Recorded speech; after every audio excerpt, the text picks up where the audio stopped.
What's up, guys? Welcome to our NHL Top 10 Goalies episode, where we're going to go through who we feel are the top 10 goalies in the NHL right now, heading into the 2021-2022 season. So, without further ado, we should probably start with our honorable mentions here, and then we'll go from 10 to 1. Yeah, so you go off, or start off. So I'll start off here with my honorable mentions, as I have two different types of honorable mentions here. Me too. So I have three guys that I think have the potential to be top 10 goalies. Okay. But I need to see more out of them because they've really only done it for one season or partial seasons. Yeah. And then I have one guy who I think would be number 11 if we were going on a deeper list like this. Go ahead. So I'll start with number 11, and I have Robin Leonard. Okay. I think if Robin Leonard does what he's supposed to this year with Vegas, that's fair. Because it was kind of a tandem last year, and it's been a tandem, yeah. And Fleury obviously winning the Vezina, he was the better goalie. He was the better goalie. Yep. So if he does what he's supposed to in Vegas, lives up to the expectations that they have, he could most certainly move into the top 10. Fair. That's totally fair. So right now he's kind of just outside for me. And then there's the three guys in no particular. I won't go in any particular order. But from 12 to 14 would be Jack Campbell, Alex Nadjelkovich, and Igor Sturgeon. Okay. And I think that they have the potential. Yeah. If they do this again this year, I would feel comfortable maybe not putting all of them in there, but maybe one or two of them could jump into the top 10. Do I think all of them are going to play at the same level they did last year? Possibly. It remains to be seen. Yeah. Jack Campbell played out of his mind. Yes. Nadjelkovich played out of his mind. Yep. And I think Shesterkin, as the Rangers get better, he already put up good numbers last year. Yep. I think his numbers will continue to rise as the Rangers get better. Yep. Potentially if they get Jack Eichel, that'll certainly help as they get into the playoff push. But those would be my four honorable mentions. So who do you have just outside of your top 10? So I have two lists as well. Okay. But I'm going off of what I've seen and how I feel these guys rank. So this is today's date. Anything can change. Next season, it's going to look different. Yeah. Right? Players fluctuate. Yeah. So the only guy I felt was snubbed from my list was Jordan Binnington, who I would have at 11. Yeah. The three guys I'm going to mention are guys that should be on this list. Okay. But for various reasons, they're not. Sergei Bobrovsky. Yeah. Should be, but he's worse than, or he's not as good as his backup or his young guy in Spencer Knight. Spencer Knight has outdone him. Yeah. Then you have John Gibson, who has always been, like, who I felt at a point could have been the best goalie in the league, the same way I felt Seth Jones could have been the best defenseman in the league. Right. But he has a good D-core, and he hasn't done it yet. So I'm starting to lose hope of him being a top 10 goalie. Okay. Especially after this season. Just not great numbers, so I had to bounce him off. And the last guy being Ben Bishop, you just have to put some respect on his name, although he hasn't played in a couple seasons. Honorable mention, he's not on the list, but you just have to keep him in mind. If he comes back, he could make his way back onto this list. Yeah. Let's kick it off with number 10. I'll let you go first. So number 10, you had this guy at 11. I have him at 10. Yeah. And it's Jordan Binnington. Yeah. And I think there has to be respect given to him for what he did in that cup run. Yep. And what he did the next year to get St. Louis to a near President's Trophy. He's still good. He's a great starter. He may not be Binnington anymore, but he's still putting up good numbers. Yeah, and it's to the point where would I feel comfortable building a team around him? Probably not. But do I feel comfortable with him as my starter? Yeah. Yeah, as long as I have a good core in front of him, then I feel perfectly comfortable. Like, he is a very capable starter. And I said he was a snub from my list, which means I would have liked to have him on. I just have 10 goalies I prefer. Yeah, he did struggle. He did struggle this year, though. A little more than what we've seen. In the playoffs, he struggled the past couple years. He had a good regular season. Yeah. So there's that. For me, my 10 spot was Jonathan Bernier. Okay. Put up great numbers on a bottom feeder in Detroit. Yeah. That's I love Jonathan Bernier's play. He's been overlooked, I feel. So I have him at my 10 spot. At 9, who do you have? At 9, I actually have, I don't know if you'll have him on this list. I have Jacob Markstrom. Okay, he did not make my list. I feel like he's in a similar position to John Gibson, where he plays well. He's a great goalie, but he's been on good teams. He's had the support to some degree. Now, you just need more out of him. If he was a top 10 goalie, Calgary would have made the playoffs because they have a good team. Now, where I disagree with the fact is Calgary has a good team on paper, but they have a dysfunctional team. That's fair. I don't think he plays into the dysfunction. Yeah. I think he is very competent in net, and I think obviously it's going to be tougher this year, and they're going to have to lean on him more without that stability with Mark Giordano in their defensive core. Yeah. But Jacob Markstrom, you feel confident that he's going to come out and he's going to do his job every night. And I think, and it's the same, and it's pretty much the same thing with Binnington. You feel comfortable that he's going to do his job. Yeah. Is he going to be a top 5 guy? No.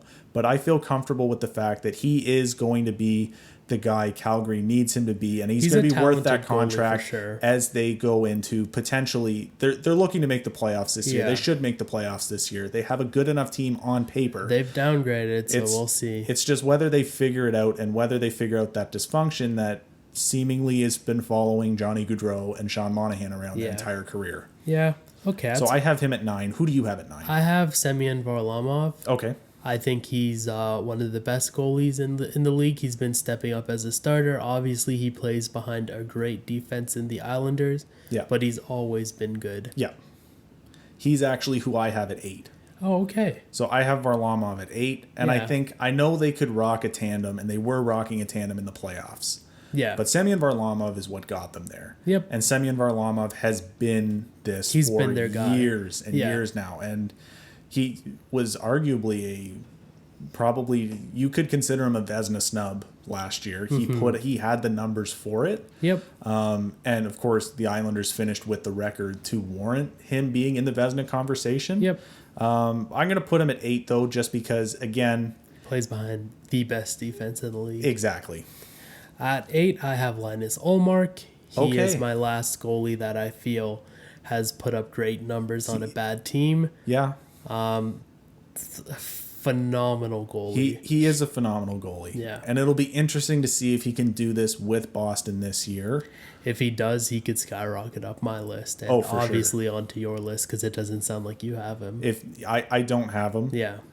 He would be if there was a 15. I debated on putting him in my honorable mentions, but I felt the other 4. I wanted to keep my honorable mentions as short. Yep. But if it was a top 15, he would be there. Yep. At 15 or in that from 11 to 15. It's just I'm high on Omar. Buffalo was terrible, and he put up great numbers. He did. Anyways, let's move on to 7. Who do you have? At 7, I have UC Saros. Okay. I am buying high on UC Saros here. I think UC Saros had a fantastic season for a Nashville team that no one really knew. No one's really known what to make of them. They've had good defense, but it's similar to Calgary has good defense as well, but they seem dysfunctional. You don't really know what to make of this Nashville team, but you feel confident in him. And I feel confident with the numbers he put up last year. He put up great numbers last year. That it's going to be a seamless transition now that he obviously took over for Pekka Rinne as their starter last year. I think it'll be interesting to see what he does now that he doesn't have Pekka Rinne in his ear anymore. Nashville's not going to be competitive. And it's not going to be his fault, though. If Calgary's not competitive, it's not going to be Markstrom's fault. Just like if Nashville's not competitive, it's not going to be on Saros here. I feel confident that UC Saros is going to be the next great Finnish goaltender. That now that Tuka Rask is out of the picture, or seemingly out of the picture, it doesn't seem like he's going to come back at least until midway through the year. Now that Pekka Rinne is retired. He's retired. He's not in Nashville anymore. I think UC Saros is going to be that guy that I think is going to kind of continue to hold the torch in terms of Finnish goalies. I'm big on him, just like I'm big on another Finnish goalie, Ukko-Pekka Luukkonen, who obviously hasn't played in the NHL. But I think it could be a similar thing, that those are going to be the future of Finnish goalies. I think UC Saros is probably. I know you don't have him in this list, I think he's just an average starter. He's a good starter. He's just not top 10 for me. I think he's a really good starter, so I'll put him at 7. Yeah, at 7 I have Robin Leonard. He's got the he's been good his entire career. Yep. Often overlooked. Obviously has gone through some issues, but that's never interrupted his play. He's been fantastic throughout his career. He'll continue to be fantastic with him being the clear number 1 in Vegas. We're going to see more of that. And he was a Vezina candidate. He was a couple years ago with the Islanders, sharing the net with Thomas Greiss. I think he'll be there again. That's why I have him at 7. Who do you have at 6? At 6, this is where I have Fleury. Okay. And I think Fleury is a little lower just because it's a new environment in Chicago, an unknown environment. Normally, I'd like to put the Vezina winner in the top 5. But the way I did it, he's also older now. He's going into his late 30s. Mm-hmm. Is he going to be able to keep this up with a defensive core that is not the same as what he had in Vegas? Yep. He's got good pieces with Seth Jones, but I don't know. It just gets there's more debate to be had on how good someone can be when they get older as well. Yeah. So obviously, because he won the Vezina, he's going to be a lot higher than maybe he could have been if he didn't. Mm-hmm. But I don't feel comfortable putting him in the top 5 right now. Yeah. So I'm going to go with Marc-Andre Fleury at 6. Yeah. Who do you have at 6? Well, first off, if this was a projections list, I totally get where you're coming from. But I'm going off of how these guys have played. Yep. What their resume is. Yep. So I obviously have Fleury just a bit higher. Yeah. A solid spot for him, though. I have Tuka Rask because you still have to have some respect on his name. I think he's a fantastic goalie. He's been great with Boston. Yeah. And they had a lot of options this year. Yeah, Swayman stepped up and put up great numbers when he did. Yeah. But Tuka Rask is still fantastic. You can count on him in the playoffs. He's proven in any situation he can get the job done. It's just a matter of the team in front of him doing so, which is really the only reason he doesn't have a cup, although he has 2 Stanley Cup appearances. If Tuka Rask were to be playing this year, he would most certainly be in my top 10. Yeah. But the fact that it doesn't look like he's going to be playing at all. Yep. And if he is, it's going to be halfway through the year. I didn't include him on my list. Yeah, totally fair.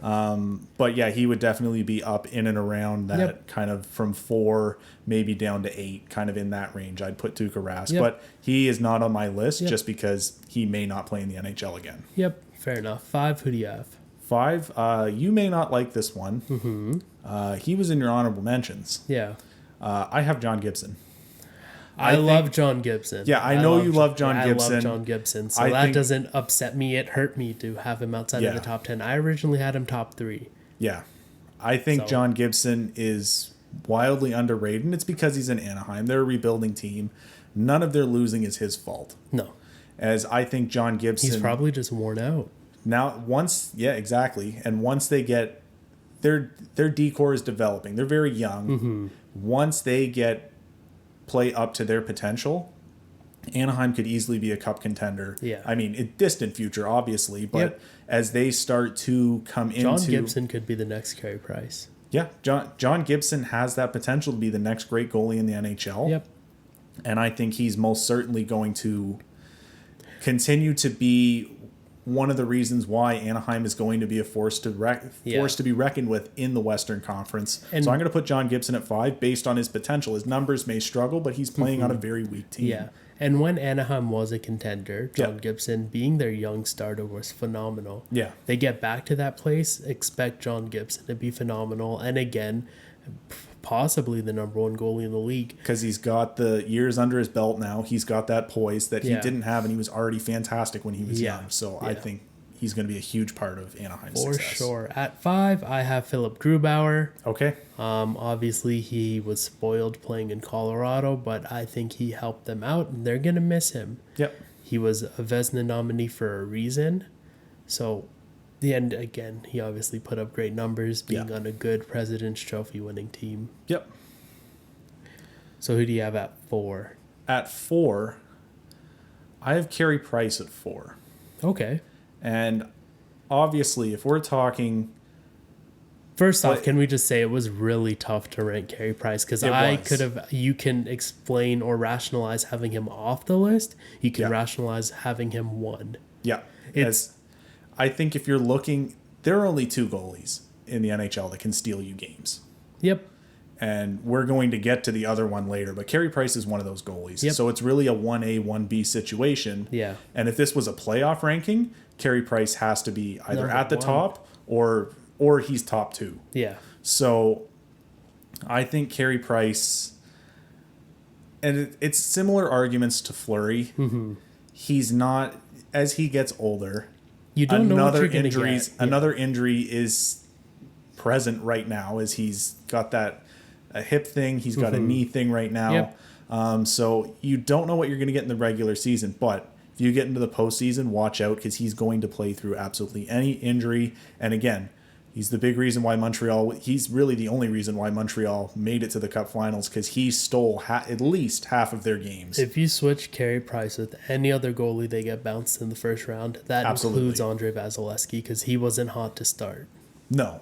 So, but if you Florida almost tore up Tampa. But if you put Vasilevskiy after the Florida series, then that's a different Vasilevskiy. He started slow, but of course. But that's the thing. So Carey Price is 4, but that's based on the inconsistencies he's had in his age in the regular season. Totally fair. Yeah. So at 4, I have Marc-Andre Fleury, Vezina winner. Yep. I think he's a fantastic goalie. There's really only 3 guys I would, as of now, depend on more than Marc-Andre Fleury. Of course, he had a great tandem with Robin Leonard as his backup, which really helped him out, not having to worry if he got injured or if he just had to take a night off, right? That's a big relief to have as a starting goalie, especially as you get up there in age. Of course, going into next year, he could fall off this list. Yeah. So we'll see how that plays out. But as of now, I have Marc-Andre Fleury at 4. Okay. So at 3, I have Philip Grubauer. Yeah, great. And I think obviously Grubauer you could make the argument that he could have won the Vezina this year. Yeah. For sure. I think Philip Grubauer has kind of quietly gone about his business. And I think a lot of people forgot about him this year just because of the injury he had in the 2020 playoffs. Yeah. He wasn't really featured. Yep. But even back to his Washington days as a backup, he's been just stone cold consistent, and it wasn't until this year that people talked about him. Yep. So based on my list here, there was the potential that Seattle was going to get Carey Price. I think they got the better goalie in Philip Grubauer. Mm-hmm. I think they got, obviously, they got the more stable goalie. Yeah, he's not as marketable, obviously. No. Obviously, there's only 2 goalies that can steal you games, and Grubauer isn't one of them, although he's very good. Yeah. But yeah, I have by steal you games, you mean like that Dominic Hasek, the goalie that really goes out of their way, that goes beyond solid play, like Patrick Waugh, like Martin Brodeur. There's only been a select few goalies that can do that. Yeah, and you can't get mad that Philip Grubauer's not on that list. No, you can't. But in terms of consistency, he's arguably the most consistent goalie in the NHL right now. That is a good point. The only variable there, not that I don't disagree with you, but Colorado's a fantastic team. Oh, it's true, but at the end of the day, I think that's a great point, though. Yeah, he is very, very fantastic consistent. team. You know what you're going to get. He's gone above and beyond. Mm-hmm. It's not a situation where he's just a product of a fantastic team. He's definitely helped them to be that fantastic team, and that's why I said earlier I think they're going to hurt without him. Yep. At 3, I have Conor Hellebuyck. Okay. Who I think is just under that steal you game goalie in terms of the greats. Yep. He's not quite a great yet. And I have him below the guys above him because, well, I'm just going to get into it. He lost to Carey Price. I have Carey Price above the goalies he beat. You look at it, he beat out Fleury. He beat out Hellebuyck. Yep. Campbell's not on my list because it was a run, right? For me, at least, I want to see more out of him, but he can break this list if he does it again. And that was my argument for keeping him off this year. Yeah. And Grubauer, I had him over because he beat out Fleury, who beat out Grubauer. Yep. So I think having Price at number 2 is fair. It was really tough. I've had him all over this ranking, but I had to keep him at the 2 spot, especially after this season. Yeah. But he's a guy who could potentially fall off my list. Yeah. So we'll see how that plays out. Who do you have at 2? I have Hellebuyck at 2. Great. And I think And I think similar to Grubauer, I think Grubauer's been a little more consistent. Hellebuyck had, I believe it was just one off year. So here's the thing with Hellebuyck, and what I liked with your point in terms of consistency. Grubauer, you know what you're gonna get, but Hellebuyck has a higher ceiling. Oh, he can do sure. more for you than Grubauer can. Yeah. But that's not night in and night out. And I think I think his stock will only be helped now that Winnipeg has gone out and invested in defense. Yeah. They didn't have the strongest of defensive cores. Watch the out past for few Winnipeg. Years. They're going to be fantastic. Winnipeg is a dark horse to win the cup this year. And Conor Hellebuyck is going to be a huge part, if not the main reason why they get them there. Smythe winner, yeah. As like you said, he's just out. Him and Grubauer, in my opinion, I think Hellebuyck a little more than Grubauer are just outside of that realm of stealing you games. Yep. Hellebuyck, I think, has more potential to possibly get there. He can get there. I don't think Grubauer can. I don't think Grubauer can, but Hellebuyck can for sure get there.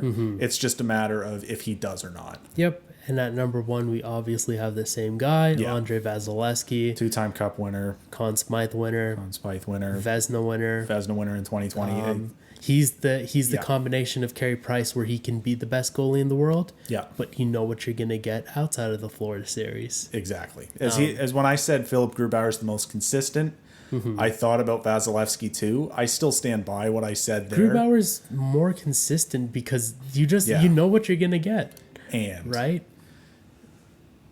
Tampa Bay is just absolutely stellar. They're a juggernaut, yeah. I don't. What do you want to say about Vasilevskiy?